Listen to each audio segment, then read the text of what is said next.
مجلة روزا اليوسف بكرة أو النهاردة إن شاء الله برعاية قطر وتركيا برنامج تدريبي لإسقاط النظام في 25 يناير. البابا السلفي بتقول روزا اليوسف بتصف البابا توادرس بأنه بابا سلفي لأنه بيحرم الاختلاط ما بين الأولاد والبنات. داعش في مصر برعاية شيخ الأزهر.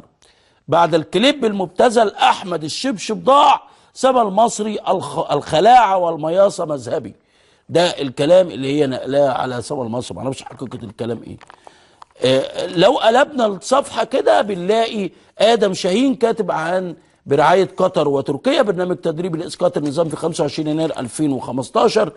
السيسي يصطاد صفقة طائرات الشبح جي 31 الصينية، زميلتنا هالة أمين كاتبة في هذا الإطار. وعندنا داعش في مصر برعاية شيخ الأزهر محمد مهنا كاتب في هذا الإطار. لكن أرجع تاني على موضوع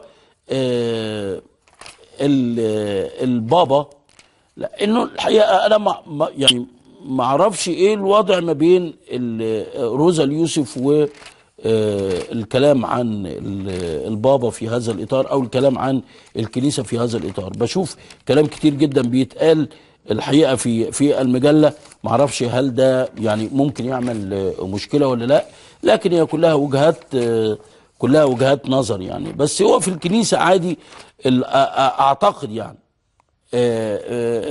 الأقباط الأرثوذكس بيفصلوا البنات عن الأولاد، ده عادي جدا مفيش مشكلة فيه، لكن هو مش قانون من جانب أو مش قرار من جانب البابا، بقدر ما هو كانت وجهة نظر. في ناس تقول لك لا ده وجهة نظر المفروض يعاد النظر فيها، ما ينفعش إن البابا يتكلم بالكلام ده، ما ينفعش وهكذا يعني. لكن في الأول والآخر احنا محتاجين زي ما بقول لحضراتكم، محتاجين ان احنا نقرب المسافات شوية مش نبعدها بالطريقة دي.